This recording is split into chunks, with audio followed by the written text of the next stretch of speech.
Today, I'm going to be sharing with you my last impressions of the Razer DeathAdder V3 Pro. And if any of you aren't familiar with my last impression videos, we see a lot of first impression videos, and honestly, a lot of tech reviews are almost like first impressions because we use it for a short period of time, few weeks or whatever, bam, and then we review them. My last impressions are actual user reviews, products that I main and I use daily, then I bring it to you and talk about it. Hence why though I don't do last impressions on every single product, right? Talking about the Razer DeathAdder V3 Pro. As you see, I got both of them here. Talking about extensive use. I've been using the black one on my gaming PC. I've been using the white one on my workstation, editing videos and just basic work and stuff daily, every day since this mouse has come out. So we're talking for almost 5 months right here. So that's what I'm going to share with you. Does it still live up to the hype in the beginning? Does it live up to my review where I highly recommended it, I loved it, and I still main it? So is it still my main? Most importantly, is it holding up still after 4 to 5 months of daily strenuous use? And of course, is it worth $150 still? So I want to start off with just showing you a few specs. I know this isn't going to be a spec-filled review. You all know I don't even do that in my standalone reviews, but I just want us all to be on the same starting page just so we know what we're looking at. But most importantly, I want to kick it off with the shape. Looking at the shape of the DeathAdder V3 Pro, what is it? Well, it is a Zowie EC2 clone to the T. That is exactly what the DeathAdder V3 Pro is. And that's not a bad thing by any means, as weird and crazy as that sounds, because us as tech reviewers, we don't like seeing copycats. You know what I mean? We want to see something fresh. But unfortunately, Zowie just can't give us a wireless mouse. Boy, I hope they do in 2023, but they just haven't. So that's why I say it's nice to see. And this is a spitting clone of the EC2. So as far as shape, it's bigger, it's plumper, it's palm. You could do a little bit of claw, maybe dabble fingertip if you got bigger hands, but it is a bigger mouse. So I'd highly recommend this for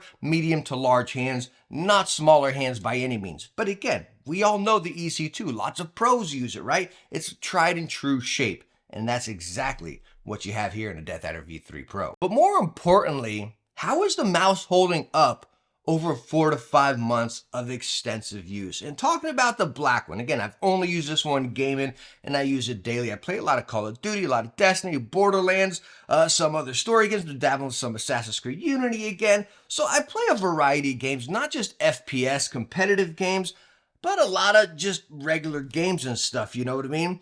So why I talk about this one being the gaming and this one being my work mouse? Well, obviously with the gaming mouse, it's a little more strenuous. It's all over the place. You're constantly using it. Me personally, I'm a tighter gripper when I get into tight or tense situations right there, right? So we're going to see some differences with both of these. And talking about the black one, the one I've been using for gaming right here. As you see, the coating, it's still holding up pretty good. You can see where it's kind of shiny up on the fingerprints up there a little bit, right on 1 and 2. If I wipe it, it still remains there just slightly. Now the coating's not completely gone. You still have that kind of textured PBT coating a little bit. Still nice and grippy. Over here on the side, you can see the same deal. You see where it's getting slightly shiny. Now we're talking 5 months of use here. So over a year, I could see that getting a lot worse. Slap some grips on it, you'll be perfectly fine. Now, as far as the feet on the bottom, I am still running the stock feet and they are perfectly fine. I don't get any drag, no connection on the mouse pad or anything. Really nice, smooth glide. Now, talking about seeing the wear, when we look at the white one right here, obviously with it being white, you're not going to be able to see that shine a little bit more, which is pretty nice, which I would honestly prefer because, again, talking about the black one, if you use it for another 5, 6 months, I think that shine's going to start showing a little bit more. Now, when we come over here to the side, this is where it gets a little bit disappointing on my gaming one. And I'm talking a little bit because it is mild. That is talking about the build. Over here, I mean, it's so mild, I doubt the camera can even pick it up, but I have a slight amount of flex over here on the side. Let's see if the camera can pick it. Right there, very, very small amount of flex where you can see the top shell connecting with that bottom plate. And I'm going to reiterate it again, guys. It is a mild amount. Now, talking about my work one, well, I don't have any of that right there because, of course, I'm just sitting here lollygagging around, editing videos, you know, paying bills, doing this, that, or the other with it, right? So it is solid as a rock. So talking about that there, I think with the great example here, mild user, just a daily, maybe a work mouse, or you're not a tighter gripper like me, it's going to be incredibly solid. If you're a tighter gripper, a little more aggressive player like that, I think over time you're gonna feel that wear and start seeing that wear on it. Now, as far as the buttons across both mice, they are incredibly solid. Very crispy, just like they are out of the box. The scroll wheel, very nice. The side buttons, no excessive play on either of them. As far as using them for the extensive period of time, still very solid. And that is one of the best things over the EC2. Now, 1 and 2 on the EC2 are pretty nice. That scroll wheel, you know, I used to not mind it. And I was just about to say, I don't mind it, but now listen to it, almost gives you the heaves, you know what I mean? But it feels good. It feels good, you know what I mean? It's just that sound that's a little crazy. The side buttons on the EC2 are garbage. Yo, they are just straight mush. They are just like, oh, they are so mushy. And that is the great thing about the DeathAdder, the side buttons, even with my extensive use, even with that little bit of flex right there, that absolute minute amount of flex, the side buttons don't flex. I don't have any play. They're crispy and to the point across this entire mouse. Now, talking about buttons on these mice, underneath you have your power button. You're seeing it right there to the left of the sensor on both of them. It's also how you change your DPI. And I absolutely hate that button. I really do. Now, I know many of you are going to chime in and say, yo, I want my DPI button on the top. You can bind it to something else if you want, or it's simplistic. It's right there. So many of you would like that. My complaint is not being able to adjust DPI because I leave mine at 800 on the mouse, then I tweak it in game if need be. My complaint is that being the stinking power button. I hate it. It sounds so minute and you're like, yo, Techne, you're just nitpicking here. No. As a consumer, it annoys me. You gotta press it, you gotta hold it down, wait for it to flash up here, bam, and now it powered on. So again, you're holding it for a few seconds, and then of course, whenever you turn it off, you gotta press it, hold it again, wait till it turns red, and then it's off. My issue is, well, sometimes I won't hold it long enough, it stays on, I come back and then it's dead, you know, because again, if you just bump it, it cycles the power back on, because it does have the sleep mode and all that, right? But again, it will cycle on, next thing you know, I'm just out of juice. I cannot stand that. I wish it was a flick button where I can tell, bam, it's on, ouch, that hurt, or bam, it's off. So now that we got a good look over of the mouse after our extensive use, I want to actually share my time using it and what I think about using it. Is it going to be that mouse for you? And I'm going to slap up some of my gameplay in Halo, and I'm going to let the entire round play. I'm not just going to clip up this really great 1 kill shot or 2 kills, right? Because we can all do that. I want to show you a complete game session of me actually playing, and that's what I'm going to let roll through this entire topic here. So talking about the DeathAdder V3 Pro, get it in your hand. It is, for me, a dream mouse. The shape is exactly what I would want in a mouse. Hence me being a big EC2 fan right there, right? I love the Zowie EC line. This mouse in the hand, it's great for me. I can put it in my palm.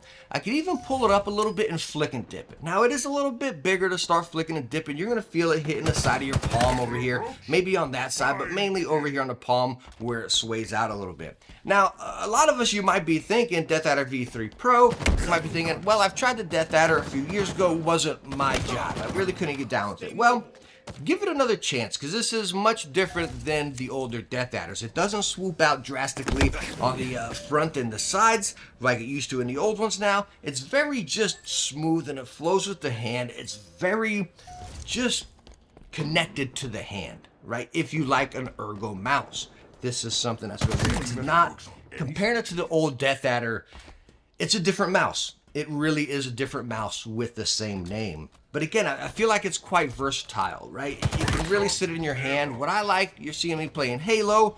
Again, me playing a lot of Destiny. I play Call of Duty. I play faster, but I do like to hold my shots, right? I don't play hardcore mode or anything like that. I'm not playing Kovacs where it's just one click, bam, bam, bam, bam. That's really not the way a lot of us game, right? If you're playing Apex or something like that, you gotta hold your shot, you gotta control that recoil, you gotta lock it and really hold it, you know? Maybe if you're sniping or you like medium range to long range shots, that's where an ergo mouse is gonna come into play. Maybe you can pull it, really hold it, and really, you know, dedicate it to that zone you're in, rather than just trying to flick it and hit a little dot that's moving on the screen. For example, Kovacs, right? You actually gotta hold it, and that's where this comes into play. And it's, like I stated, it is a dream shape for me. And I really think the best way to put it is, if you like the DeathAdder, you're going to love this. If you like the EC line from Zowie, you're going to absolutely love this. There's no question. If you like ergo mice, this is one to try. Another one that might be on your mind, guys, is the glorious Model D. That's another good example right here. It's definitely an EC type of clone. Now the Model D over here is a little plumper in the middle, so it's gonna sit more into your hand. Like if I try to flick and dip it, it's kind of in there. Your hand's gonna be more wrapped around this guy. I feel like I had a little bit more flexibility, a minute amount, but it's enough to really notice with the DeathAdder V3 Pro, and that's why, again, I keep going back to this one. And again, the gaming with this is so precise. It's part of your hand. You can really control it. It's something that's hard to talk about. And only if you use the mouse in this category with this shape, you can really catch my vibe. But if you haven't, you gotta try it. And that brings me right back to the questions in the beginning of the video. Yes, I still love it. Yes, I am still maining it. Is it perfect? That flex on my gaming one is a bummer, especially at $150. It's not cheap. It is not, you know what I mean? So, it's so hard for me to say, yeah, go get this mouse right now, even though I'm catching that little bit of a flaw right there. But I'm gonna say it. Yes, it's a mouse I recommend. It really is. Heck, maybe, hopefully that's just my copy here and you're not gonna experience that. Hopefully they mark it down. I'd like to see this mouse at 120 bucks. Man, if it was at 100 bucks, it's a no-brainer. Go scoop it up right now. But yes, even at 150, I still recommend it, and I am still going to main it. It is a fantastic mouse.